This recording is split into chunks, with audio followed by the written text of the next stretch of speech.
के आ रहे हैं और आपको एग्जाम का लेवल दोस्तों यह 100 प्रश्नों का जो लेवल है आपको कैसा लग रहा है ये भी आपको कमेंट बॉक्स में जरूर बताना है। वीडियो पसंद आती है यार वीडियो को लाइक जरूर करें, कमेंट जरूर करें, अपने दोस्तों के साथ में भी दोस्तों जरूर शेयर करें। और अभी तक आपने हमारे चैनल को सब्सक्राइब नहीं किया हुआ है तो चैनल को दोस्तों सब्सक्राइब भी जरूर कर लें। इन प्रश्नों को दोस्तों हम as a practice paper solve करेंगे। और अगर आप इन प्रश्नों की प्रैक्टिस करना चाहते हैं दोस्तों तो आप प्ले स्टोर से हमारी application Uttarakhand GK very easy tricks को डाउनलोड कर लीजिएगा, जिसका लिंक आपको नीचे डिस्क्रिप्शन बॉक्स में मिल जाएगा। उस एप्लीकेशन पर भी दोस्तों आपको कई सारे प्रैक्टिस सेट्स और कई सारे कोर्सेज अवेलेबल हो जाते हैं, तो आप वहां से भी प्रैक्टिस सेट्स को अटैम्प्ट कर सकते हैं। और इससे पहला पार्ट नहीं देखा है तो जरूर देख लीजिएगा।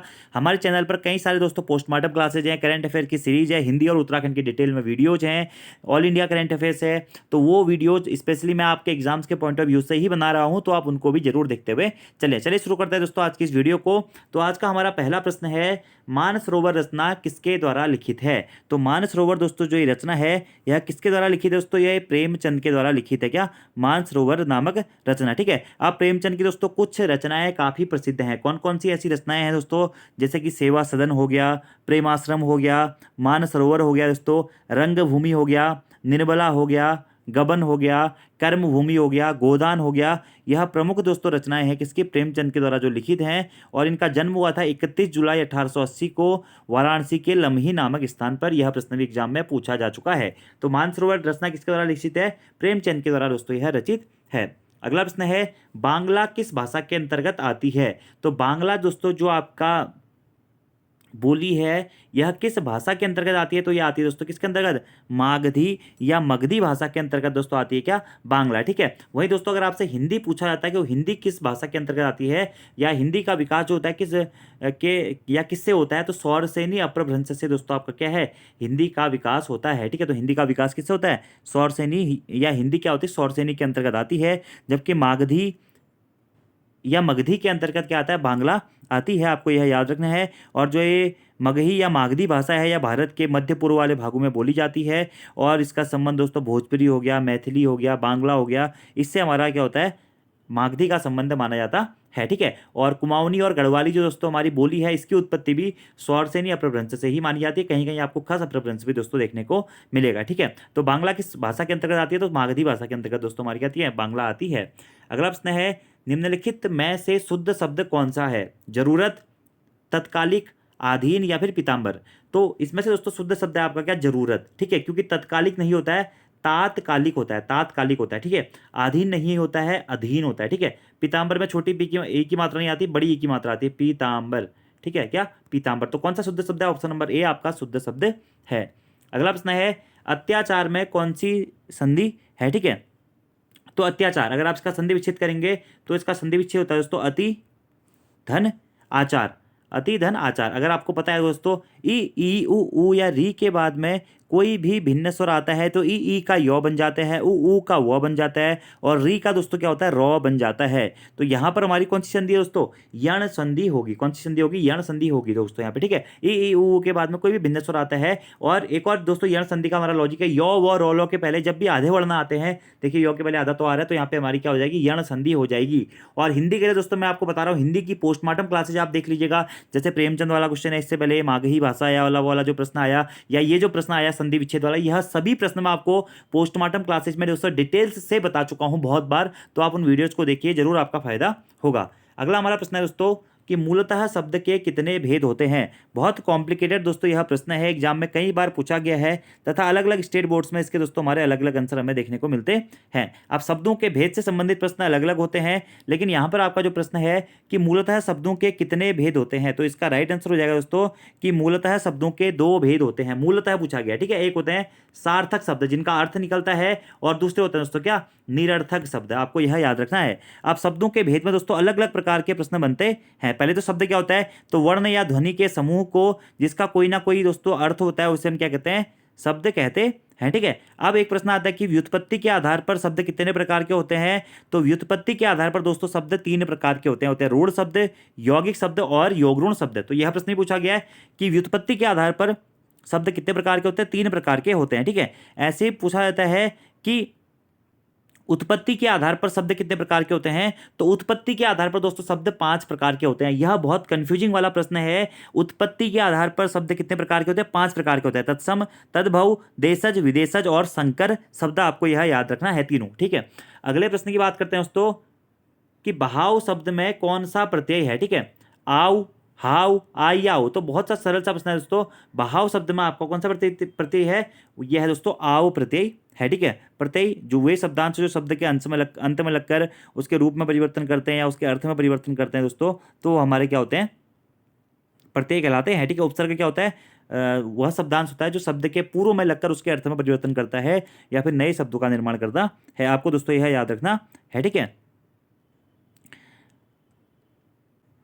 अगला दोस्तों प्रश्नों की बात करते हैं। अगला जो हमारा प्रश्न है, यहाँ पे प्रश्न दिख नहीं रहा है तो मैं आपको ये प्रश्न पढ़ के बता देता हूँ दोस्तों। जो हमारा प्रश्न है, ठीक है, कि किस लिपि को सभी लिपियों का जन्मदाता कहा जाता है? प्रश्न है दोस्तों कि किस लिपि को, 7वां प्रश्न है हमारा, किस लिपि को सभी लिपियों का जन्मदाता कहा जाता है? तो दोस्तों जो हमारी ब्राह्मी लिपि है ना, इस ब्राह्मी लिपि को दोस्तों सभी लिपियों का जन्मदाता कहा जाता है। ठीक है, और जो हमारी देवनागरी लिपि है, देवनागरी लिपि की आदि जननी भी कौन सी है? यही ब्राह्मी लिपि है। पुलिस कांस्टेबल के एग्जाम पेपर में पूछा जा चुका है कि देवनागरी लिपि की आदि जननी कौन सी है दोस्तों? यही ब्राह्मी लिपि है। और प्रश्न जो है आपका कि जो हमारी अधिकांश लिपियां हैं या सभी लिपियों का जन्मदाता किसे कहा जाता है? ब्राह्मी लिपि को ही दोस्तों कहा जाता है। अगला प्रश्न है, तोता डाली पर बैठा है, वाच्य में कौन सा कारक है? तो तोता दोस्तों कहाँ बैठा है? डाली पर बैठा है। अधिकरण में पर, तो अधिकरण कारक दोस्तों यहाँ पर हो जाएगा हमारा क्या, क्योंकि पर का प्रयोग हुआ है। अधिकरण कारक के चिन्ह होते हैं में और पर। ठीक है, तो अधिकरण यहाँ पर आपका क्या हो जाएगा? कारक हो जाएगा। ठीक है, कारक दोस्तों मुख्यतः हमारे 8 प्रकार के होते हैं, आपको पता होगा। कर्ता ने, कर्म को, करण से, के द्वारा, संप्रदान को, के लिए, अधिकरण में, पर, इस टाइप से आपने पढ़ा होगा। तो संज्ञा का वह स्वरूप जिसमें क्रिया के आधार का बोध होता है उसे मुख्यतः हमारे कारक कहते हैं। और अधिकरण कारक दोस्तों में क्या होता है? इसका जो विभक्ति चिन्ह होता है वो होता है क्या? अधिकरण कारक का में और पर। आपको यह भी याद रखना है। अगले प्रश्न की बात करते हैं। और सभी के दोस्तों आपको कारक चिन्ह याद, जैसे कि कर्ता कारक का चिन्ह हो गया कर्ता ने, उसके बाद होता है कर्ता ने, कर्म का को, करण से, के द्वारा, अपादान से, अलग के लिए जो आता है, संप्रदान को, के लिए, अधिकरण में, पर, संबंध हे, ओ, अरे। ठीक है, इस प्रकार से आपको याद रखना है। तो यहाँ पे आपका क्या हो जाएगा? अधिकरण कारक होगा। अगला प्रश्न है, कर्फ्यू दोस्तों किस भाषा का शब्द है? तो कर्फ्यू दोस्तों जो आपका शब्द है फ्रांसीसी भाषा का शब्द है या पुर्तगाली भाषा का शब्द है, अरबी भाषा का शब्द है या फिर तुर्की भाषा का शब्द है? तो जो कर्फ्यू है दोस्तों यह आपका फ्रांसीसी भाषा का शब्द है। कौन सी भाषा का दोस्तों? फ्रांसीसी भाषा का शब्द है क्या? कर्फ्यू। और इंपॉर्टेंट क्वेश्चन है दोस्तों, ऐसे अलग अलग भाषाओं के शब्द दोस्तों एग्जाम में पूछे आते हैं। ठीक है, जैसे कि पुर्तगाली भाषा के कुछ शब्द हैं, फीता हो गया, तौलिया हो गया, बाल्टी हो गया, अलमारी हो गया, कमीज हो गया। ऐसे चीनी भाषा के शब्द हैं, चाय हो गया, पटाखा हो गया। तो ऐसे दोस्तों तुर्की भाषा के शब्द सबसे महत्वपूर्ण माने जाते हैं, जैसे कि चाकू हो गया, तोप हो गया, काबू हो गया, तलाश हो गया, बारूद हो गया। ठीक है, और ऐसे फारसी भाषा के हैं, अंग्रेजी भाषा के हैं। तो ये आपको याद रखने हैं कि कौन सी भाषा के कौन कौन से हमारे शब्द होते हैं, क्योंकि यहाँ से एक एग्जाम में आपका प्रश्न पूछे जाने के चांसेस बने रहेंगे। ठीक है, लेकिन कर्फ्यू जो है आपका फ्रांसीसी भाषा का शब्द है। अगला प्रश्न है, किन शब्दों को मौलिक या अयौगिक शब्द भी कहा जाता है? ठीक है, तो यौगिक शब्द हैं दोस्तों, ऋण शब्द हैं, संकर शब्द हैं या फिर दोस्तों आपका योग ऋण शब्द है। ठीक है, तो एक ऑप्शन होगा यहाँ पे योग ऋण। तो किसको मौलिक या अयौगिक शब्द भी कहा जाता है दोस्तों? तो ऋण शब्द को क्या है दोस्तों? मौलिक या अयौगिक शब्द भी कहा जाता है। ऋण शब्द क्या होते हैं दोस्तों? ऐसे शब्द जो अन्य शब्दों के योग से बने होते हैं और कोई विशेष अर्थ प्रकट करते हैं। अगर इन शब्दों को तोड़ देते हैं तो इनका कोई भी अर्थ नहीं निकलता है। ऐसे शब्द हमारे दोस्तों ऋण शब्द कहलाते हैं, जैसे कि कल, पल, इस प्रकार से। ठीक है, तो इन्हें दोस्तों मौलिक या अयौगिक शब्द भी कहते हैं, क्योंकि इनका फिर विभाजन नहीं हो सकता है। ठीक है, ऐसे दोस्तों यौगिक शब्द क्या होते हैं कि ऐसे सार्थक शब्द जो दो सार्थक शब्दों के योग से बने होते हैं उन्हें यौगिक शब्द कहते हैं। और योगऋण शब्द क्या होते हैं? ऐसे यौगिक शब्द जो सामान्य अर्थ प्रकट न करके किसी विशेष अर्थ को प्रकट करते हैं उन्हें बोलते हैं योगऋण शब्द। जैसे कि दशानन, 10 है आनंद, जिसके अर्थात कौन? रावण। ठीक है, यौगिक शब्द का उदाहरण बात करें तो देवालय या देवालय यानी कि देवता का घर, देवधन, आलय। ठीक है, इस प्रकार के प्रश्नों को आपको याद रखना है। और व्युत्पत्ति के आधार पर दोस्तों शब्दों के तीन भेद होते हैं, रूढ़, यौगिक और योग ऋण, आपको यह याद रखना है, ठीक है। ऐसे ही उत्पत्ति के आधार पर शब्दों के 5 भेद होते हैं, तत्सम, तद्भव, देशज, विदेशज और संकर, ठीक है। ऐसे दोस्तों अगर प्रयोग के आधार पर बात करें तो प्रयोग के आधार पर शब्दों के 8 भेद माने जाते हैं, ठीक है।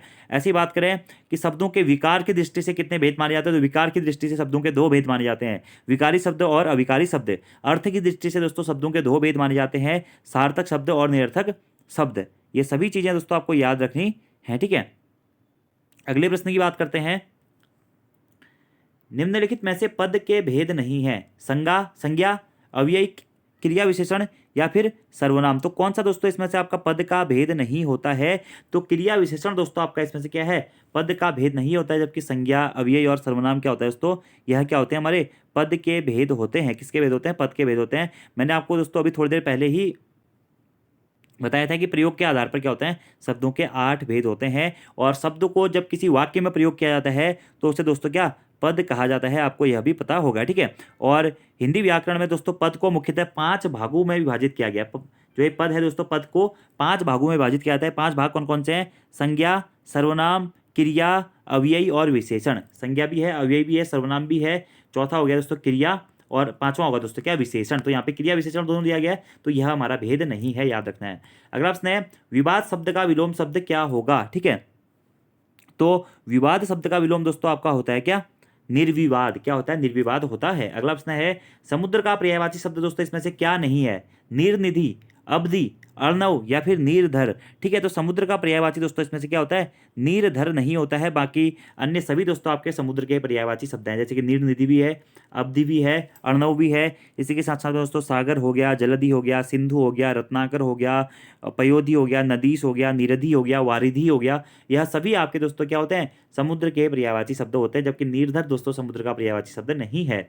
अगला प्रश्न है, श्याम मोहन से अधिक ईमानदार है, वाक्य में दोस्तों कौन सा विशेषण है। तो विशेषण क्या होता है, मुख्यतः संज्ञा या सर्वनाम के जो विशेषता बताते हैं उसे हम दोस्तों क्या बोलते हैं, विशेषण कहते हैं, ठीक है। यानी कि वे शब्द जो संज्ञा और सर्वनाम की विशेषता बताते हैं उन्हें दोस्तों विशेषण कहा जाता है। और विशेषण में भी एक विशेष्य भी होता है, एक विशेषण भी होता है, आप लोगों को पता होगा। तो यहाँ पर प्रश्न है कि श्याम मोहन से अधिक ईमानदार है, क्या है, ईमानदार है। तो यहाँ पर कौन सा विशेषण है दोस्तों, तो ईमानदार क्या होगा, यहाँ पर विशेषण होगा, क्योंकि यहाँ पर क्या हो रहा है, विशेषता बता रहा है, ठीक है, कि श्याम जो है मोहन से अधिक ईमानदार है। क्रिया की विशेषता, संज्ञा सर्वनाम की विशेषता जो बताता है उसे विशेषण कहते हैं। तो उनकी विशेषता बता रहा है ईमानदारी से, ठीक है। तो यहाँ पे विशेषण क्या हो जाएगा दोस्तों, आपका ईमानदार हो जाएगा, आपको यह याद रखना है, ठीक है। और विशेषण की परिभाषा मैंने आपको बता दी है, जैसे कि अच्छा लड़का बोले तो इसमें अच्छा विशेषण हो जाएगा, 3 पुस्तकें बोले तो 3 हमारी जो होगा वह विशेषण हो जाएगा। तो विशेषण क्या होता है, मुख्यतः संज्ञा या सर्वनाम के रूप, गुण, संख्या, मात्रा, परिमाण आदि की जो विशेषता बताता है उसे विशेषण कहा जाता है। यहाँ पे ईमानदार हमारा विशेषण है। अगला प्रश्न है, दुराग्रह का अर्थ क्या होता है। तो दुराग्रह का दोस्तों जो अर्थ होता है आपका,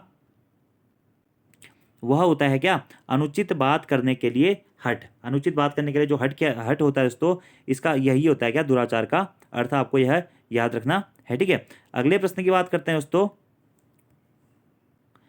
वह नौकर नहीं आया है, वाक्य में वह क्या है। तो वह नौकर नहीं आया है दोस्तों, इस वाक्य में वह क्या होगा, वह होगा सार्वनामिक विशेषण। क्या होगा दोस्तों, सार्वनामिक विशेषण दोस्तों वह होगा, ठीक है। अब सार्वनामिक विशेषण क्या होते हैं दोस्तों, तो ऐसे सर्वनाम शब्द जो संज्ञा से पहले प्रयोग होकर उस संज्ञा शब्द की विशेषता को बताते हैं। जैसे कि वह नौकर नहीं आया है, संज्ञा से पहले प्रयुक्त होकर इस संज्ञा की विशेषता को बताते हैं। तो यहाँ पर वह क्या है, तो वह हो जाएगा क्या, सार्वनामिक विशेषण। इस प्रकार के शब्द मुख्यतः सर्वनाम के लिए विशेषण के रूप में काम करते हैं, ठीक है, आपको यह याद रखना है। तो सार्वनामिक विशेषण हो जाएगा दोस्तों इसमें से क्या, वो है, ठीक है। और विशेषण के मुख्यतः कितने प्रकार होते हैं, 5 प्रकार होते हैं दोस्तों। विशेषण थोड़ी देर पहले मैंने आपको बताया था, संज्ञा सर्वनाम की विशेषता बताता है। इसमें एक होता है दोस्तों क्या, गुणवाचक विशेषण, दूसरा होता है परिमाणवाचक विशेषण, तीसरा होता है संख्यावाचक विशेषण, चौथा होता है दोस्तों सार्वनामिक विशेषण, और पांचवा होता है दोस्तों क्या, व्यक्तिवाचक विशेषण। ये भी आपको डायरेक्टली याद रखना है।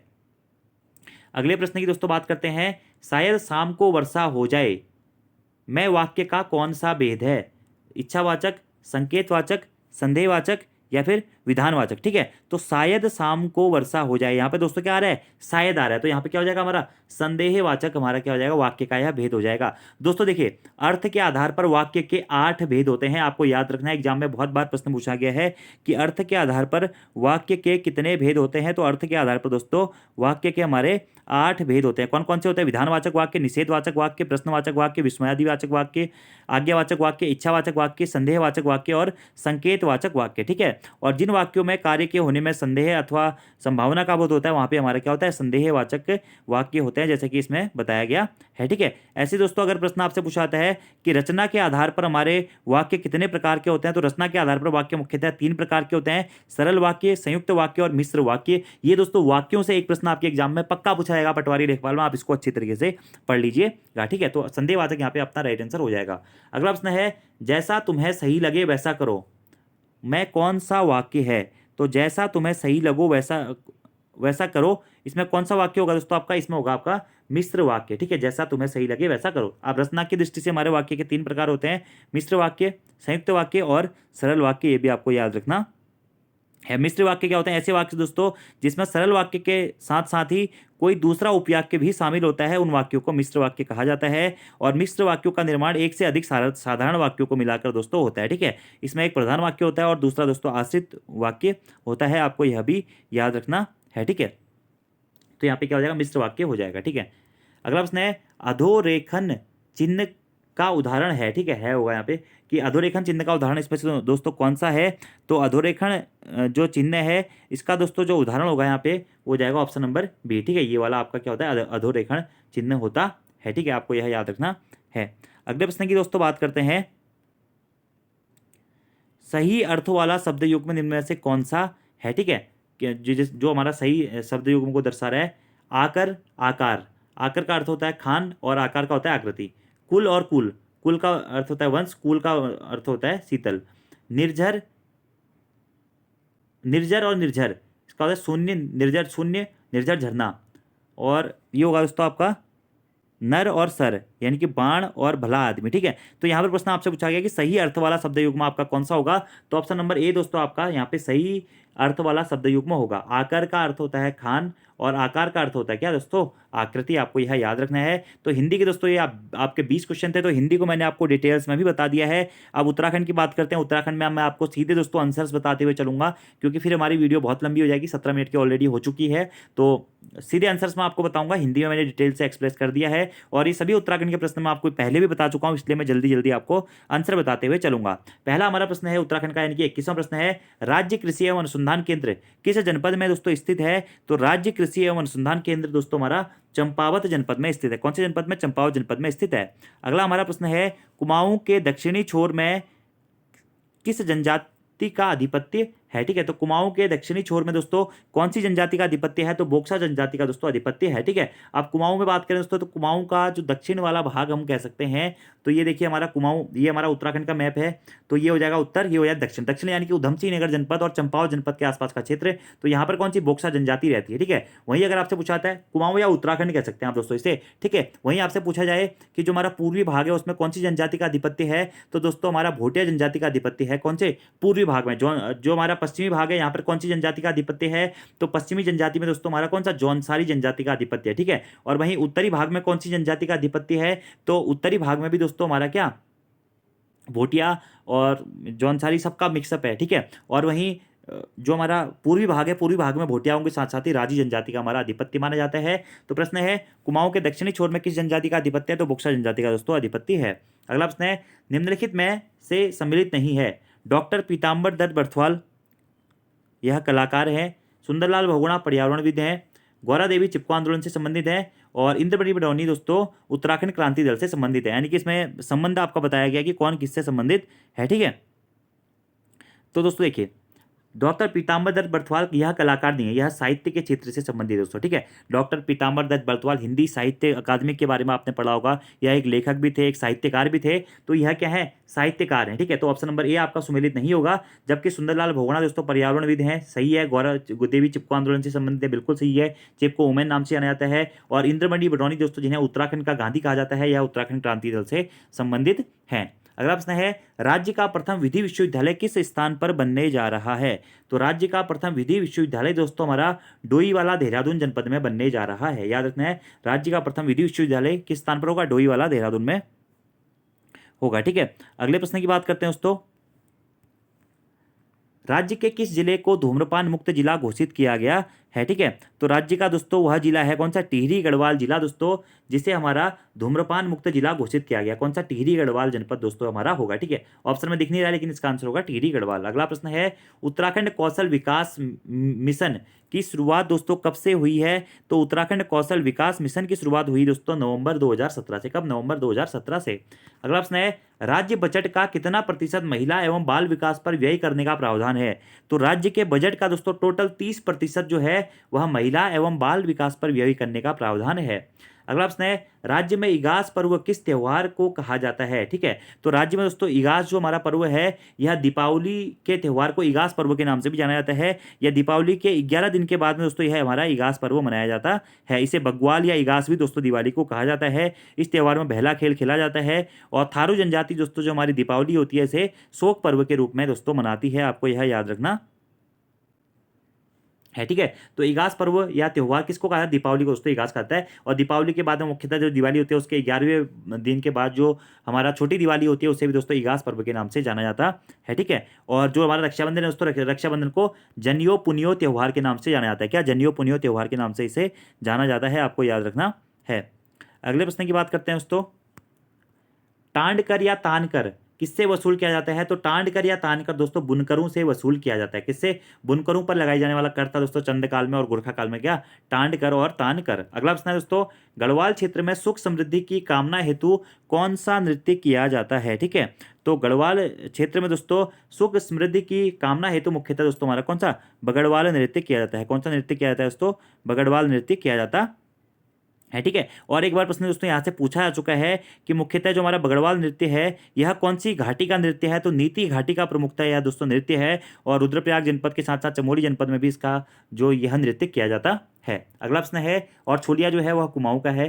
अगला प्रश्न है राज्य के किस व्यक्ति को कला एवं संस्कृति के क्षेत्र में राष्ट्रीय बाल पुरस्कार 2021 प्रदान किया गया है? ठीक है, तो राज्य के दोस्तों किस व्यक्ति को सम्मानित किया गया है राष्ट्रीय बाल पुरस्कार 2021 से? ठीक है, तो वह व्यक्ति हैं दोस्तों हमारे कौन? अनुराग रमोला जी। कौन? अनुराग रमोला जी को कला एवं संस्कृति के क्षेत्र में राष्ट्रीय बाल पुरस्कार 2021 से सम्मानित किया गया है। अगला प्रश्न है दोस्तों कॉमनवेल्थ गेम्स 2022 में गोल्ड मेडल जीतने वाला एकमात्र उत्तराखंडी कौन है दोस्तों? तो कॉमनवेल्थ गेम्स में 2022 में गोल्ड मेडल जीतने वाला एकमात्र उत्तराखंडी कौन है दोस्तों? लक्ष्य सेन है और यह अल्मोड़ा से संबंधित है और बैडमिंटन खेल से यह संबंधित है। ठीक है, वंदना कटारिया हॉकी खेल से संबंधित है, चिराग सेन भी दोस्तों बैडमिंटन से संबंधित है, लेकिन कॉमनवेल्थ गेम्स 2022 में गोल्ड मेडल जीतने वाला एकमात्र उत्तराखंडी है कौन? लक्ष्य सेन। अगला हमारा प्रश्न है कोकिला देवी मंदिर तथा हाट कालिका मंदिर दोस्तों किस जनपद में स्थित है? तो कोकिला देवी मंदिर तथा हाट कालिका मंदिर दोस्तों यह हमारा पिथौरागढ़ जनपद में स्थित है। ठीक है, याद रखना है आपको। अगले प्रश्न की बात करते हैं उत्तराखंड में राष्ट्रपति शासन कब से कब तक लगाया गया था? तो उत्तराखंड में राष्ट्रपति शासन दोस्तों 27 मार्च 2016 से लेकर 11 मई 2016 के मध्य में लगा था और इस टाइम पे उत्तराखंड के जो हमारे मुख्यमंत्री थे कौन थे? किसकी सरकार थी? कांग्रेस में हरीश रावत जी की सरकार थी। ठीक है, और राष्ट्रपति शासन कब लगा था? 27 मार्च 2016 को लगा था। खत्म कब हुआ था? 11 या 12 मई 2016 को दोस्तों इसकी समाप्ति हो गई थी। अगला प्रश्न है भकरौरा तथा मोचंग किस प्रकार के वाद्य यंत्र हैं? तो भकरौरा तथा मोचंग जो है दोस्तों आपके यह सुशिर वाद्य यंत्र हैं। कौन से दोस्तों? सुशिर प्रकार के यह वाद्य यंत्र हैं। ठीक है, आपको याद रखना है। ठीक है, जैसे कि सुशिर वाद्य यंत्र में आप ये कह सकते हैं तुरही हो गया, रणसिंहा हो गया, अंकोरा हो गया, नागफणी हो गया, भौंकर हो गया, शंख हो गया, मोचंग हो गया, अलगोजा हो गया, अलगोजा यानी कि बांसुरी हमारा, मसकबीन हो गया, या सुशिर या फूक वाद्य यंत्र के अंतर्गत आते हैं। ठीक है, ऐसे चर्म वाद्य यंत्र के अंतर्गत आता है ढोल, दमाऊ, नगाड़ा, ढफली, ये हो गया। ठीक है, और घन वाद्य यंत्र के अंतर्गत आता है घंटी, थाली, घुंघरू, चिमटा, बिनाई। ठीक है, ऐसे तात वाद्य यंत्र या तार वाद्य यंत्र के अंतर्गत आता है सारंगी, इकतारा, इस प्रकार से। ठीक है, याद रखना आपको। तो भकरौरा और मोचंग क्या है? सुशिर वाद्य यंत्र हैं जिसे हम दोस्तों क्या सुशिर या फूंक वाद्य यंत्र के नाम से भी जानते हैं। अगला प्रश्न है पांडुखोली गुफा तथा त्र्यंबकम गुफा किस जनपद में स्थित है? तो पांडुखोली गुफा तथा त्र्यंबकम या त्र्यंबक जो गुफा है दोस्तों हमारी यह अल्मोड़ा जनपद में स्थित है। कौन सी जनपद में? अल्मोड़ा जनपद में दोस्तों हमारी यह गुफाएं स्थित हैं। ठीक है, जो त्र्यंबक गुफा है दोस्तों यह हमारी अल्मोड़ा में स्थित है और पांडुखोली जो गुफा है यह द्वाराहाट के आसपास में अल्मोड़ा जनपद में ही स्थित है। अगला प्रश्न है उत्तराखंड गोवंश संरक्षण अधिनियम किस वर्ष बना था? तो उत्तराखंड गोवंश संरक्षण अधिनियम जो है दोस्तों आपका, वह किस वर्ष बना था? 2007, 2005, 2002 या फिर 2006? तो ये 2007 में दोस्तों उत्तराखंड गोवंश संरक्षण अधिनियम बना था। कब? 2007 में, ठीक है। और उत्तराखंड की गुफाओं वाला प्रश्न दोस्तों आपको जरूर याद रखना है, क्योंकि एग्जाम में यहाँ से आपका प्रश्न पूछा जा सकता है कि कौन से जनपद में कौन कौन सी गुफाएं हैं। जैसे कि चंपावत में कौन कौन सी गुफा है? पाताल रुद्रेश्वर गुफा कहाँ है? चंपावत में है। ऐसे देहरादून में जिसको आपके गुच्चू पानी गुफा हो गई, चोरू की गुफा हो गई, पिथौरागढ़ में आपका हो गया पाताल भुवनेश्वर गुफा हो गई, ठीक है। ऐसे ही स्वधाम गुफा हो गई, सुमेरु गुफा हो गई, ठीक है, यह पिथौरागढ़ में स्थित है। तो टिहरी गढ़वाल में हो गया वशिष्ठ गुफा हो गया, विश्वनाथ गुफा हो गया टिहरी गढ़वाल में है, कोटेश्वर गुफा रुद्रप्रयाग में है, मातंग गुफा दोस्तों आपका उत्तरकाशी में है। तो इस प्रकार के प्रश्न आपके एग्जाम में पूछे जा सकते हैं, ठीक है। और चमोली में आपको बताइए दोस्तों पंच गुफा है हमारी, कहाँ? चमोली में ही स्थित है। स्कंद गुफा हो गया, मुचकुंद गुफा हो गया, बद्रीनाथ गुफा हो गया, और हमारा गणेश गुफा हो गया, और भी कई सारी गुफाएं हमारी चमोली में स्थित हैं। तो गुफाएं आपको याद रखनी है। अगला प्रश्न है, वाडिया संस्थान उत्तराखंड में किस क्षेत्र में शोध कार्य करता है? तो वाडिया संस्थान दोस्तों उत्तराखंड में भूगर्भिक सर्वेक्षण का कार्य करता है। भूगर्भिक सर्वेक्षण में दोस्तों शोध में कार्य करता है, ठीक है। और एक बार प्रश्न एग्जाम में आपसे पूछा भी जा सकता है कि वाडिया इंस्टीट्यूट कहाँ पे स्थित है? भूगर्भिक संस्थान हमारा यह देहरादून में दोस्तों स्थित है, याद रखना आपको, ठीक है। अगला प्रश्न है, राज्य में किसान सम्मान निधि योजना किस वर्ष संचालित की गई थी? तो राज्य में दोस्तों किसान सम्मान निधि योजना दोस्तों यह संचालित की गई थी कब? 1 दिसंबर 2018 को। कब? 1 दिसंबर 2018 को दोस्तों यह योजना हमारी क्या संचालित की गई थी? कब? 1 दिसंबर 2018 को, ठीक है। और इस प्रकार के प्रश्न दोस्तों एग्जाम में पूछे जा सकते हैं, ठीक है। और एक और प्रश्न दोस्तों इंपोर्टेंट जो है कभी कभी पूछा जाता है कि गाय को राजमाता का दर्जा देने वाला या राष्ट्रमाता घोषित करने वाला देश का पहला राज्य कौन बना था? तो उत्तराखंड बना था, ये भी आपको याद रखना है। अगले प्रश्न की बात करते हैं दोस्तों। हमारा 40वां प्रश्न है, राज्य में एस्बेस्टोस खनिज मुख्यतः किस जनपद में पाया जाता है? तो जो हमारा एस्बेस्टोस खनिज दोस्तों है यह मुख्यतः पौड़ी गढ़वाल जनपद में पाया जाता है, ठीक है। और यहाँ से एक प्रश्न इंपोर्टेंट होता है कि राज्य में खनन नीति की घोषणा कब की गई थी? 4 अप्रैल 2001 को दोस्तों उत्तराखंड राज्य में खनन नीति की घोषणा की गई थी, ठीक है। चूना पत्थर मुख्यतः कहाँ पाया जाता है? देहरादून में पाया जाता है। मैग्नेसाइट मुख्यतः कहाँ पाया जाता है?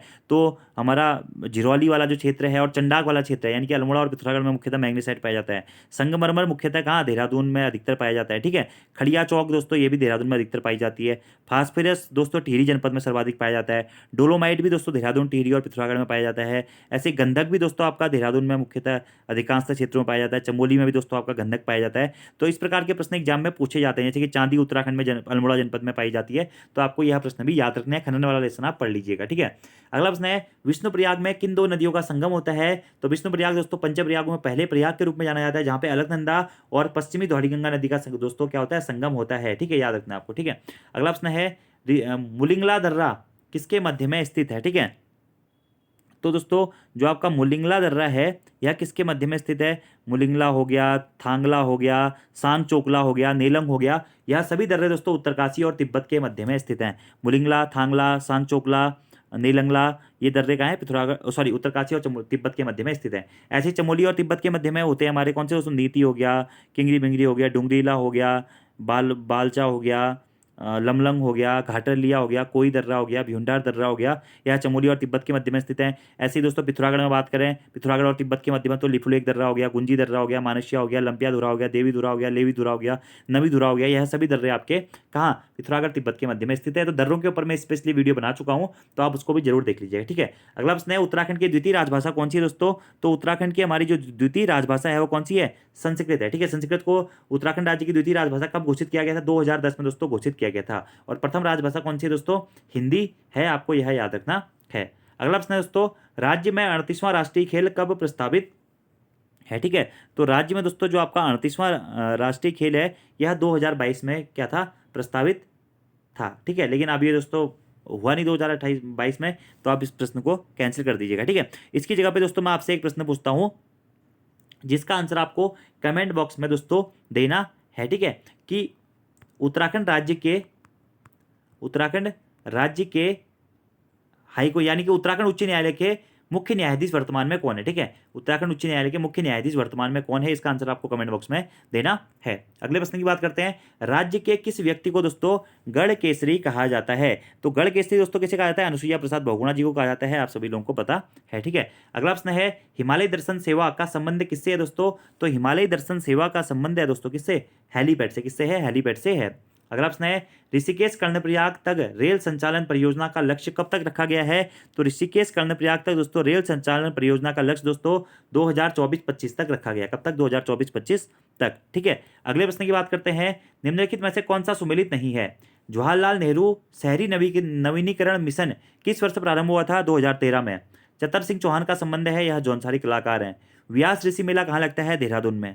या फिर उत्तराखंड के पहले पॉमटेम का उद्घाटन या पालमटेम का उद्घाटन कहाँ किया गया? हल्द्वानी नैनीताल में किया गया है। तो कौन सा दोस्तों सुमेलित नहीं है? यह आपका प्रश्न पूछा गया। देखिए, जवाहरलाल नेहरू शहरी नवीनीकरण मिशन 2013 में प्रारंभ होता है, तो बिल्कुल सही दोस्तों। व्यास जो चतर सिंह चौहान का संबंध है दोस्तों, यह जौनसारी कलाकार है, ये भी बिल्कुल सही है। उत्तराखंड के पहले पामटेम का उद्घाटन दोस्तों हल्द्वानी नैनीताल में किया गया है, ये भी आपका बिल्कुल सही है। ठीक है, तो कौन सा दोस्तों आपका इसमें से सुमेलित नहीं है? यह प्रश्न पूछा गया, तो व्यास ऋषि मेला दोस्तों आपका इसमें से सुमेलित नहीं है, क्योंकि यह मेला कहाँ? देहरादून में दोस्तों आयोजित नहीं होता है। अब आप लोगों को कमेंट बॉक्स में बताना है कि व्यास ऋषि मेला दोस्तों कहाँ आयोजित होता है। चलिए मैं ही बता देता हूँ। तो पिथौरागढ़ में दोस्तों यह व्यास ऋषि मेला हमारा क्या होता है? आयोजित होता है। कहाँ पे? पिथौरागढ़ जनपद में। याद रखना आपको दोस्तों, अच्छा प्रश्न है, आपके एग्जाम में बन सकता है। अगला प्रश्न है, उत्तराखंड के मंदिरों पर लिखी beyond the misty veil temples tales of Uttarakhand पुस्तक किसके द्वारा लिखी गई है? तो उत्तराखंड के मंदिरों पर दोस्तों एक पुस्तक लिखी गई है हाल ही में, beyond the misty veil temple tales of Uttarakhand. ठीक है, उत्तराखंड के मंदिरों के ऊपर दोस्तों ये लिखी गई है पुस्तक। यह दोस्तों आराधना जौहरी जी के द्वारा लिखी गई पुस्तक है। किसके द्वारा? आराधना जौहरी जी के द्वारा। ठीक है, अगला प्रश्न है दोस्तों कि वैखानस तीर्थ किसका प्राचीन नाम है? ठीक है, तो वैखानस तीर्थ जो है दोस्तों, यह हनुमान चट्टी का प्राचीन नाम है। किसका दोस्तों? हनुमान चट्टी का। ठीक है, और प्राचीन नाम के ऊपर भी दोस्तों मैंने वीडियो बनाया हुआ है, आप देख लीजिएगा। जैसे कि मुंशियारी का प्राचीन नाम था तिकसेन, हनुमान चट्टी का प्राचीन नाम था वैखानस तीर्थ, गोपेश्वर का था गोस्थल या गोथला, आपको याद रखना है। ठीक है, अगला प्रश्न है, क्षेत्रफल की दृष्टि से उत्तराखंड का सबसे बड़ा राष्ट्रीय पार्क कौन सा है? ठीक है, तो क्षेत्रफल की दृष्टि से दोस्तों ऑप्शंस के अकॉर्डिंग आपको बताना है। इनमें से कोई नहीं, कार्बन नेशनल पार्क, फूलों की घाटी नेशनल पार्क, और चौथा आपका ऑप्शन होगा दोस्तों कौन सा? Rajaji national park. ठीक है, तो कौन सा है इसमें से दोस्तों? कोई नहीं होगा, क्योंकि उत्तराखंड राज्य का सबसे बड़ा राष्ट्रीय पार्क कौन सा है दोस्तों? गंगोत्री राष्ट्रीय पार्क है। ठीक है, गंगोत्री नेशनल पार्क उत्तराखंड राज्य का सबसे बड़ा राष्ट्रीय पार्क है, आपको यह याद रखना है। और सबसे छोटा राष्ट्रीय पार्क कौन सा है? फूलों की घाटी राष्ट्रीय पार्क दोस्तों उत्तराखंड का सबसे छोटा राष्ट्रीय पार्क है, आपको यह याद रखना है। अगला प्रश्न है, उत्तराखंड राज्य के कितने जिले हैं जो किसी अन्य राज्य या देश से सीमा नहीं बनाते हैं? तो उत्तराखंड राज्य के दोस्तों 4 ऐसे जिले हैं जो कि किसी भी अन्य राज्य या देश से अपनी सीमा नहीं बनाते हैं। इन्हें दोस्तों पूर्णतः आंतरिक जिले के नाम से भी जाना जाता है। अब ये 4 जिले कौन कौन से दोस्तों? एक तो हो गया आपका बागेश्वर जिला दोस्तों, दूसरा हो गया दोस्तों आपका कौन सा? अल्मोड़ा जिला हो गया दोस्तों। ठीक है, और तीसरा आपका जो जिला होगा दोस्तों वह होगा पौड़ी गढ़वाल जिला, जो पौड़ी गढ़वाल जिला भी किसी अन्य के साथ में अपनी सीमा नहीं बनाता है। और इसके साथ साथ भी दोस्तों आपका एक और जिला हो जाएगा टिहरी गढ़वाल जिला। ठीक है, तो टिहरी गढ़वाल हो गया, नहीं पौड़ी गढ़वाल नहीं होगा दोस्तों। 4 जो आपके जिले हैं जो किसी के साथ में सीमा नहीं बनाते, एक तो आपका हो गया अल्मोड़ा, ठीक है, और एक हो गया आपका दोस्तों क्या? बागेश्वर, और इसके साथ में दोस्तों एक आपका हो गया रुद्रप्रयाग। रुद्रप्रयाग भी किसी के साथ में सीमा नहीं बनाता है। और आपका एक हो गया टिहरी गढ़वाल। ये 4 जनपद हैं। ठीक है, रुद्रप्रयाग, टिहरी गढ़वाल, अल्मोड़ा और बागेश्वर। अगला हमारा प्रश्न है कि निम्नलिखित में से सुमेलित है, कौन सा सुमेलित है? श्रीहरि जल शक्ति म्यूजियम कहाँ स्थित है? टिहरी गढ़वाल में स्थित है, ये बिल्कुल सही है। द्वितीय गोरखा रेजिमेंट का गठन देहरादून में हुआ था, ये भी बिल्कुल सही है। रोशनबाग हॉकी स्टेडियम हरिद्वार में स्थित है, ये भी बिल्कुल सही है। तो कौन सा सुमेलित है? तो यह सभी दोस्तों आपके सुमेलित हैं। अगला प्रश्न है, कौन सा मेला व्यापारिक उद्देश्य से आयोजित किया जाता है? ठीक है, तो जौलजीबी मेला दोस्तों और गौचर मेला, ये दोनों मेले क्या है? व्यापारिक उद्देश्य से आयोजित मेले हैं। और उत्तराखंड राज्य के दोस्तों औद्योगिक मेलों के रूप में इन दोनों मेलों को जाना जाता है। ठीक है, जौलजीबी मेला जो कि पिथौरागढ़ जनपद में आयोजित होता है, ठीक है, और जो गौचर मेला जो कि चमोली जनपद में आयोजित होता है, दोनों ही मेले दोस्तों काफी प्रसिद्ध हैं और व्यापारिक उद्देश्य से इन मेलों का आयोजन किया जाता है। अगला प्रश्न है दोस्तों, उत्तराखंड राज्य की सिडकुल परियोजना किससे संबंधित है? तो उत्तराखंड राज्य की दोस्तों जो सिडकुल परियोजना है दोस्तों, यह किससे संबंधित है? औद्योगिक विकास से दोस्तों संबंधित है सिडकुल परियोजना। ठीक है, और सिडकुल का मुख्यालय दोस्तों यहाँ पे कहाँ स्थित है? तो देहरादून में दोस्तों हमारा सिडकुल का मुख्यालय स्थित है। ठीक है, आपको याद रखना है। अगले प्रश्न की बात करते हैं दोस्तों, cultural geography of Uttarakhand Himalaya नामक पुस्तक किसकी है दोस्तों? ठीक है, तो कल्चरल हिस्ट्री या cultural geography of Uttarakhand Himalaya जो पुस्तक है दोस्तों, यह विशंबर प्रसाद सती जी की पुस्तक है। अगला हमारा प्रश्न है, निम्नलिखित में से उत्तराखंड की रन ऑफ द रिवर परिकल्पना पर आधारित अपने ढंग का पहला जल विद्युत परियोजना कौन सी है? ठीक है, तो रन ऑफ द रिवर परिकल्पना पर आधारित अपने ढंग की जो पहली जल विद्युत परियोजना है दोस्तों उत्तराखंड गवर्नमेंट की, वह कौन सी है? वह है टिहरी जल विद्युत परियोजना। कौन सी? टिहरी जल विद्युत परियोजना। अगला हमारा प्रश्न है, उत्तराखंड के पर्वतीय क्षेत्र में एक नाली भूमि कितने वर्ग मीटर के बराबर होती है दोस्तों? तो एक नाली जो आपकी भूमि होती है यह 200 वर्ग मीटर के बराबर होती है। अगला हमारा प्रश्न है, ब्रिटिश कुमाऊं का पहला व्यक्ति जो संयुक्त प्रांत आगरा एवं अवध की लेजिस्लेटिव असेंबली का सदस्य बना था, कौन था? तो ब्रिटिश कुमाऊं का पहला ऐसा व्यक्ति जो कि संयुक्त प्रांत आगरा एवं अवध की लेजिस्लेटिव असेंबली का सदस्य बना था, थे कौन? तारादत्त गहलोत जी थे। आपको याद रखना है, ठीक है। और अगला हमारा दोस्तों उत्तराखंड का अंतिम क्वेश्चन है कि ब्रिटिश शासनकाल में सर्वप्रथम स्थानीय निकाय अधिनियम किस वर्ष पारित किया गया था? तो ब्रिटिश दोस्तों शासनकाल में सर्वप्रथम स्थानीय निकाय अधिनियम पारित किया गया था। कब? 1881 में। कब हुआ था दोस्तों? कब पारित किया गया था? यह 1881 में पारित किया गया था। तो 60 क्वेश्चन दोस्तों हमारे हो चुके हैं और पेपर का लेवल आप लोग जरूर बताइएगा कमेंट बॉक्स में। वीडियो थोड़ा सा आज लंबी हो गई है क्योंकि हिंदी के क्वेश्चन शायद मैंने ज्यादा एक्सप्लेन कर दिए हैं, लेकिन कोई नहीं, अगली बार से हम सीधे क्वेश्चन आंसर्स पर बात करेंगे। अगला क्वेश्चन दोस्तों कि एक बाइट निम्न में से किसके बराबर होता है? तो एक बाइट बराबर होता है दोस्तों क्या? 8 बिट, ठीक है। अगला प्रश्न है, HTTP किसके लिए प्रयुक्त होता है दोस्तों? तो HTTP होता है hyper text transfer protocol, hyper text transfer protocol. अगला प्रश्न है, निम्नलिखित में से कौन कंप्यूटर भाषा नहीं है? ठीक है, तो एक ऑप्शन दोस्तों इसमें आपका पहला ऑप्शन है क्या? लाइनेक्स, ठीक है, लाइनेक्स, सी, जावा या पास्कल। देखिए जावा भी कंप्यूटर की भाषा है, लाइनेक्स भी है, सॉरी जावा भी है, सी भी है और पास्कल भी है। लाइनेक्स दोस्तों आपका कंप्यूटर की भाषा नहीं है, तो लाइनेक्स आपका सही आंसर हो जाएगा। अगला प्रश्न है, जनगणना 2011 के अनुसार किस राज्य का सबसे कम जनसंख्या घनत्व है? तो कौन सा राज्य दोस्तों इसका सबसे कम जनसंख्या घनत्व है? वह है हमारा अरुणाचल प्रदेश। अगला प्रश्न है, विश्व का सबसे अधिक कोयला उत्पादक देश कौन सा है दोस्तों? तो विश्व का सबसे अधिक कोयला उत्पादक देश दोस्तों हमारा कौन सा? चीन या चाइना। अगला हमारा प्रश्न है, निम्नलिखित में से किससे होकर कोंकण रेल मार्ग गुजरता है? ठीक है, पश्चिमी घाट, हिमाद्री, नीलगिरी की पहाड़ियां या फिर एक ऑप्शन और होगा इसमें पूर्वी घाट। तो कोंकण जो रेल मार्ग दोस्तों आपका गुजरता है, कहां से होकर गुजरता है? पश्चिमी घाट से होकर दोस्तों गुजरता है। अगला प्रश्न है, किस मंडल में ओजोन परत दोस्तों पाई जाती है? तो ओजोन परत दोस्तों आपका पाई जाती है किसमें? समताप मंडल में, किसमें? समताप मंडल में। अगला प्रश्न है, किर्गिज जनजाति किस क्षेत्र के निवासी हैं दोस्तों? तो किर्गिज जो जनजाति है यह मध्य एशिया के निवासी के रूप में जाने जाते हैं। अगला प्रश्न है, यांगना शब्द किस बौद्ध पिटक से संबंधित है दोस्तों? तो यांगना जो आपका शब्द है दोस्तों यह अभिधम्म पिटक से संबंधित है, यांगना नामक शब्द। अगला प्रश्न है, किस चार्टर अधिनियम के द्वारा भारत में ईसाई मशीनरियों को बिना रोक टोक आज्ञा प्रदान की गई थी? तो भारत में दोस्तों ईसाई मिशनरियों को बिना रोक टोक आज्ञा प्रदान की गई थी चार्टर एक्ट 1813 के द्वारा, चार्टर अधिनियम 1813 के द्वारा। अगला प्रश्न है, किसने सर्वप्रथम पाकिस्तान प्रस्ताव तैयार किया था? यह भी दोस्तों महत्वपूर्ण प्रश्न है। तो पाकिस्तान प्रस्ताव दोस्तों सबसे पहले तैयार किया था किसने? सिकंदर हयात खान ने। किसने? सिकंदर हयात खान ने, ठीक है। अगला हमारा प्रश्न है दोस्तों कि गुप्त शासकों में किस शासक को लिच्छवी दौहित्र के रूप में संबोधित किया गया? ठीक है, तो लिच्छवी दौहित्र के रूप में दोस्तों संबोधित किया जाता है किसको? समुद्रगुप्त को। किसको संबोधित किया जाता है दोस्तों? समुद्रगुप्त को संबोधित किया जाता है। अगला प्रश्न है दोस्तों, किस कालक्रम के अनुसार राज्यों को डलहौजी ने हड़पा था? ठीक है, कौन सा वो कालक्रम है जिससे हड़पा था दोस्तों? तो इसका आंसर आपका राइट आंसर हो जाएगा सतारा, जैतपुर, उदयपुर और झांसी। सबसे पहले सतारा को हड़पा था डलहौजी ने, फिर जैतपुर को, फिर उदयपुर को, फिर झांसी को। अगला प्रश्न है दोस्तों, किसने जलियांवाला बाग हत्याकांड के विरोध में ब्रिटिश उपाधि नाइटहुड को लौटा दिया था? तो ब्रिटिश उपाधि नाइटहुड की उपाधि को किसने लौटाया था दोस्तों? तो यह लौटाया था किसने? रविंद्रनाथ टैगोर ने। किसमें? जलियांवाला बाग हत्याकांड के दौरान, ठीक है, 13 अप्रैल 1919 के दौरान। अगला प्रश्न है, 1935 का अधिनियम एक ऐसी मोटर है जिसमें अनेक ब्रेक है परंतु इंजन नहीं है, यह किसका कथन है? तो 1935 का अधिनियम दोस्तों ऐसा अधिनियम है जिसमें अनेक ब्रेक हैं परंतु इंजन नहीं है, यह किसका कथन है? यह जवाहरलाल नेहरू जी का दोस्तों कथन है। अगला दोस्तों प्रश्न है, the dramatic decade Indira Gandhi years पुस्तक के लेखक कौन है? तो द ड्रामेटिक डिया डिकेड, इंदिरा गांधी ईयर्स पुस्तक के लेखक है कौन? प्रणब मुखर्जी जी। ठीक है, अगला प्रश्न है दोस्तों कि क्योटो प्रोटोकॉल किसका अंश होता है? तो क्योटो जो प्रोटोकॉल है दोस्तों वह यूएनएफसीसी का अंग है। ठीक है, किसका? यूएनएफसीसी का। ठीक है, अगला प्रश्न है दोस्तों हमारा, भारत का प्रथम संपूर्ण प्रकार से वाईफाई सक्षम मेट्रो नगर कौन बना है? तो भारत का दोस्तों प्रथम संपूर्ण प्रकार से वाईफाई सक्षम मेट्रो नगर बना है आपका क्या? कोलकाता। क्या? कोलकाता। ठीक है, अगला दोस्तों हमारा क्वेश्चन है, यह करंट अफेयर का क्वेश्चन है, 2-3 क्वेश्चन मैं आपको करवा रहा हूं, आपको याद रखना है। ठीक है, कि भारत के वर्तमान एवं 16वें महान्यायवादी या अटॉर्नी जनरल कौन है? ठीक है, 79वां क्वेश्चन आप इसको मान लीजिए, जो करंट अफेयर का है। क्या है कि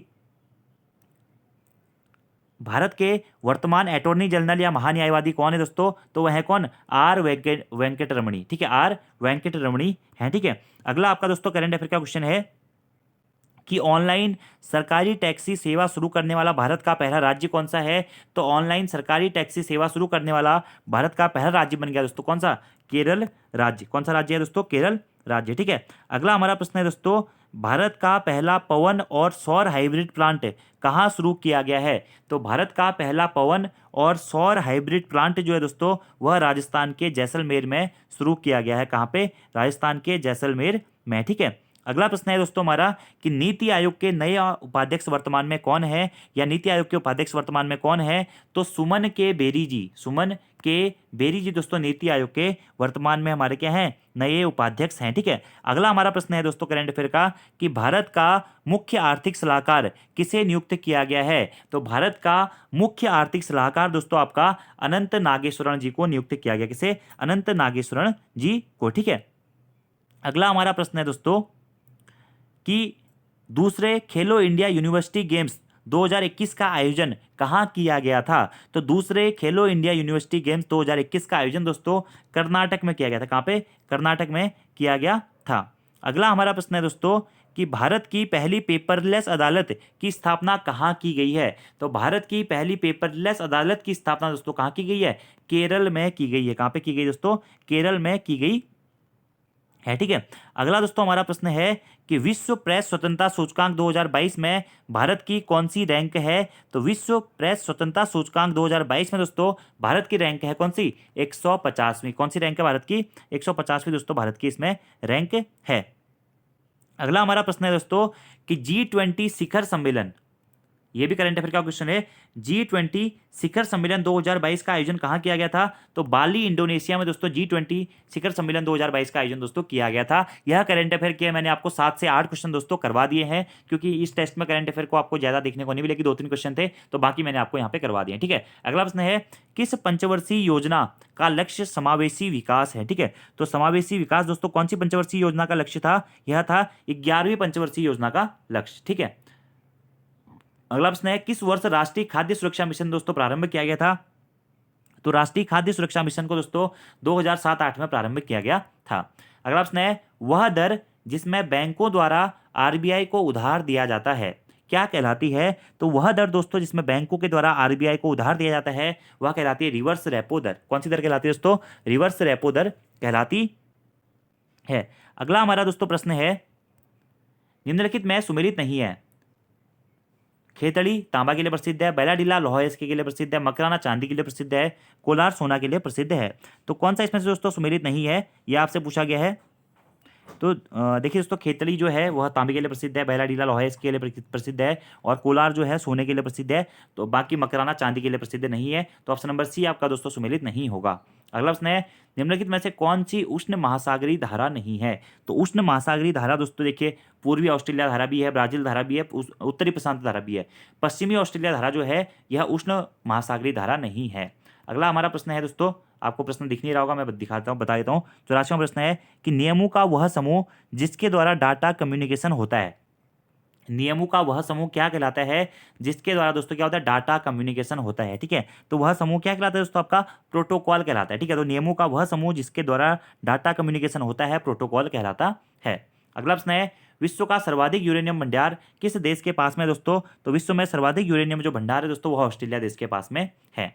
अगला प्रश्न है दोस्तों राष्ट्रपति लोकसभा को भंग कर सकता है किसकी संस्तुति पर? लोकसभा की संस्तुति पर, विधानसभा की संस्तुति पर, राज्यसभा की संस्तुति पर, या फिर राज्य के मुख्य न्यायाधीश के सदस्यों की संस्तुति पर, ठीक है। तो राष्ट्रपति दोस्तों लोकसभा को भंग कर सकता है किसके? लोकसभा की संस्तुति पर या लोकसभा सदस्यों की संस्तुति पर, ठीक है। राष्ट्रपति लोकसभा को लोकसभा की संस्तुति पर भंग कर सकता है। अगला प्रश्न है, विश्व बौद्धिक संपदा संस्था का मुख्यालय कहाँ स्थित है? तो विश्व बौद्धिक संपदा संस्था का मुख्यालय दोस्तों हमारा कहाँ है? जेनेवा में स्थित है। और विश्व बौद्धिक या जो बौद्धिक संपदा वाली रिपोर्ट जारी हुई है दोस्तों, इसमें इंडिया या भारत का कौन सा स्थान है, यह भी आपको कमेंट बॉक्स में बताना है। अगला प्रश्न है, ग्रेट विक्टोरिया मरुस्थल दोस्तों कहाँ स्थित है? तो ग्रेट विक्टोरिया मरुस्थल दोस्तों आपका ऑस्ट्रेलिया में स्थित है। अगला प्रश्न है, सत्यार्थ प्रकाश नामक पुस्तक के लेखक कौन है दोस्तों? तो दयानंद सरस्वती जी हमारे सत्यार्थ प्रकाश नामक पुस्तक के लेखक हैं। अगला हमारा प्रश्न है, राज्य लोक सेवा आयोग के सदस्य एवं अध्यक्ष किसके द्वारा नियुक्त होते हैं? तो राज्य लोक सेवा आयोग के सदस्य और अध्यक्ष दोस्तों राज्यपाल के द्वारा नियुक्त होते हैं। किसके द्वारा? राज्यपाल के द्वारा। अगला हमारा प्रश्न है, आपको दिख नहीं रहा होगा, मैं प्रश्न आपको पढ़ के बता देता हूं, ठीक है, कि तीस्ता तथा फेनी नदी विवाद किन दो देशों के बीच स्थित है? ठीक है, तो तीस्ता तथा फेनी नदी विवाद दोस्तों भारत और बांग्लादेश देशों के मध्य में स्थित है। क्या? तीस्ता और फेनी नदी विवाद, ठीक है। अगला हमारा प्रश्न है दोस्तों, भारत का प्रथम ओपन यूनिवर्सिटी किस शहर में स्थित है? तो भारत की प्रथम दोस्तों जो ओपन यूनिवर्सिटी है वह कहाँ? हैदराबाद में स्थित है। कहाँ पे? हैदराबाद में। अगला प्रश्न है, सिंधु घाटी सभ्यता के लोग किसकी उपासना करते थे? तो सिंधु घाटी सभ्यता के लोग दोस्तों पशुपति की उपासना करते थे। किसी? पशुपति की। अगला है दोस्तों, अंतर्राष्ट्रीय मुद्रा कोष का मुख्यालय कहाँ स्थित है? तो अंतर्राष्ट्रीय मुद्रा कोष का मुख्यालय दोस्तों हमारा वाशिंगटन डीसी में स्थित है। कहाँ पे? वाशिंगटन डीसी में, ठीक है। अगला हमारा प्रश्न है दोस्तों, आपको यह सीरीज कंप्लीट करनी है कि SCD TEF UGH WKL, देखिए STU अगला क्या होगा? V, ठीक है। ऐसे CDE दो छोड़ के E है, फिर E, F छोड़ के G है, फिर G के बाद में आप H छोड़ेंगे तो आ जाएगा I, तो VIJ ऑप्शन नंबर बी आपका राइट आंसर हो जाएगा, ठीक है। अगला प्रश्न है, एक लड़की की ओर इशारा करते हुए शिक्षक ने कहा, शिक्षक ने एक लड़की की ओर इशारा करते हुए कहा कि वह उसकी पत्नी, यानी कि शिक्षक की पत्नी के ससुर की पत्नी, यानी कि पत्नी उसकी सास के इकलौते बेटे की इकलौती बेटी है। कि क्या है? इकलौती बेटे की इकलौती बेटी है। तो प्रश्न पूछा गया है कि लड़की का शिक्षक से क्या संबंध है? तो लड़की जो होगी वह शिक्षक के लड़की का शिक्षक से क्या संबंध होगा? शिक्षक जो होगा वह क्या होगा? लड़की का पुत्र होगा। क्या होगा? पुत्र होगा। आप ये रिलेशन फाइंड आउट कर लीजिएगा, पुत्र होगा, ठीक है। अगला प्रश्न है, नीचे दी गई संख्याओं के क्रम में गलत संख्या ज्ञात कीजिए, ठीक है। 5, 588, 611, 634, 617, 600, ठीक है। तो गलत संख्या ज्ञात करनी है दोस्तों। अगर आप इसका पेयर बनाएंगे ना तो आपका पेयर बनेगा +23 -17, फिर +23 -17, फिर +23 -17, ठीक है। देखिए 582 में आप +23 करोगे 605 हो जाएगा। 605 में से 17 घटाओगे तो क्या हो जाएगा? 588 हो जाएगा, ठीक है। ऐसे ही 588 में आप दोस्तों 23 ऐड करोगे तो 611 हो जाएगा। और 611 में से दोस्तों आपको क्या है? फिर 17 माइनस करना था, ठीक है। तो लेकिन यहाँ पर क्या होगा? आपका इससे ज़्यादा डिजिट दोस्तों दिया गया, तो कौन सा गलत संख्या हो जाएगी? 634 दोस्तों आपकी इस क्रम में क्या हो जाएगी? गलत संख्या हो जाएगी, ठीक है। फिर उसमें से आप +23 करेंगे तो 617 हो जाएगा, और फिर उसमें से -17 करेंगे तो 600 हो जाएगा, ठीक है। तो यहाँ पर दोस्तों आपका 634 नहीं आना चाहिए था, आपको यह याद रखना है। तो कौन सा गलत संख्या हो जाएगी? 634 दोस्तों आपकी इसमें से गलत संख्या हो जाएगी, आपको यह ध्यान रखना है। अब यहाँ पे दोस्तों सही संख्या क्या होगी, ठीक है। अगर आप 611 में से दोस्तों नॉर्मली 17 माइनस करते हैं तो यहाँ पर आपका आना चाहिए था 594, ठीक है। फिर आप 594 में दोस्तों 23 ऐड करते तो आपका ये हो जाता है दोस्तों क्या? 617, ठीक है। तो यहाँ पे 594 आना चाहिए था, तो गलत संख्या 634 हो जाएगी, ठीक है। अगले प्रश्न की बात करते हैं। 1 जनवरी 2006 को रविवार था, तो 1 जनवरी 2010 को सप्ताह का कौन सा दिन होगा, ठीक है। देखिए दोस्तों इन प्रश्नों में आपको एक लॉजिक याद रखना है। अगर आप एक नॉर्मल ईयर में एक वर्ष आगे बढ़ते हैं तो आपका जो आज जो दिन है, यानी कि आप अगर बात करें तो 1 जनवरी 2006 को अगर आपका रविवार था तो 1 जनवरी 2007 को दोस्तों आपका क्या हो जाएगा? सोमवार हो जाएगा, यानी कि एक दिन क्या होता है? बढ़ जाता है, ठीक है। और अगर आप लीप वर्ष में जाते हैं आगे तो लीप वर्ष में आप 2 दिन आगे चले जाते हैं, ठीक है। जैसे कि कोई भी लीप वर्ष आप उठा लीजिए, जैसे कि 2008 आपका लीप वर्ष है, तो 2008 में अगर 1 जनवरी को क्या है? सोमवार है, तो 2009 में दोस्तों 1 जनवरी को आप 2 दिन आगे चले जाएंगे उससे, मंगलवार और बुधवार को पहुंच जाएंगे, ठीक है। अब उसी प्रकार से आपको यह प्रश्न करना है कि 1 जनवरी 2006 को क्या था? रविवार था, ठीक है। तो 1 जनवरी 2007 को क्या हो जाएगा दोस्तों, आपका सोमवार हो जाएगा, एक दिन बढ़ जाता है नॉर्मल, ठीक है। 1 जनवरी 2008 को दोस्तों आपका क्या हो जाएगा, मंगलवार हो जाएगा। अब देखिए 2008 क्या आपका लीप वर्ष है, तो लीप वर्ष में आप आगे जाएंगे तो आप 2 दिन और आगे जाएंगे तो 1 जनवरी 2009 को आपका क्या बार हो जाएगा, बुधवार और बृहस्पतिवार। आप बृहस्पतिवार को पहुंच जाएंगे तो आपसे प्रश्न पूछा गया कि 1 जनवरी 2010 को कौन सा बार होगा, फिर आप 1 जनवरी 2010 एक साल बाद जाएंगे तो आपका वार हो जाएगा क्या, शुक्रवार। तो कौन सा दिन होगा, शुक्रवार का दिन होगा, याद रखना आपको। अगला प्रश्न है दोस्तों, रमेश की आयु उसके पिता की आयु की 1/3 है। सपोज रमेश की आयु है वाई, उसके पिता की आयु है एक्स, और रमेश की आयु जो है उसके पिता की आयु की 1/3, यानी कि वाई बराबर हो जाएगा x/3। 12 वर्षों के बाद रमेश के पिता की आयु, तो रमेश के पिता की आयु जो है, रमेश के पिता की आयु कितनी है, x+12। 12 वर्षों के बाद क्या है, रमेश के पिता की आयु, रमेश की आयु कितनी है के 2 गुना हो जाएगी, रमेश की आयु है वाई बराबर 2y हो जाएगा। तो यहाँ पे दोस्तों आप y की वैल्यू रख दीजिए, तो ये आपका सॉल्व करेंगे x+12 बराबर 2x/3, ठीक है। अगर आप दोस्तों इसको सॉल्व करते हैं तो ये आपका आ जाएगा 3x+36 बराबर 2x, यानी कि x इक्वल टू आपका आ जाएगा दोस्तों क्या, 36, यानी कि रमेश के पिता की आयु जो आ जाएगी हमारी कितनी आ जाएगी, 36 आ जाएगी। तो रमेश की आयु कितनी हो जाएगी, y बराबर 36/3 आपका कितना हो जाएगा, 12 हो जाएगा। तो 36, 12 और 36 आपका ये दोस्तों राइट आंसर हो जाएगा, ऑप्शन नंबर ए। रमेश की आयु वर्तमान 12 हो जाएगी, उसके पिता की आयु कितनी हो जाएगी, 36 हो जाएगी, याद रखना आपको। अगला प्रश्न है, यदि 5 महिलाएं या 8 लड़कियां एक काम को 84 दिन में कर सकती हैं तो 10 महिलाएं तथा 5 लड़कियां उसी कार्य को कितने दिन में करेंगी। तो देखिए दोस्तों, 5 महिलाएं या 8 लड़कियां, ठीक है, 5 महिलाएं बराबर आप कर दीजिए 8 लड़कियां, ठीक है। तो महिलाएं अपॉन लड़कियां कितनी हो जाएंगी, 8/5, ठीक है। तो आप प्रश्न देखिए, 5 महिलाएं था 8 लड़कियां एक काम को 84 दिन में पूरा कर सकती हैं। तो आपको नॉर्मल दोस्तों इसमें फॉर्मूला लगाना है, डायरेक्टली आप कर लीजिएगा, 8 × 5 कितने दिन में पूरा कर सकती है, 84 दिन में पूरा कर सकती हैं।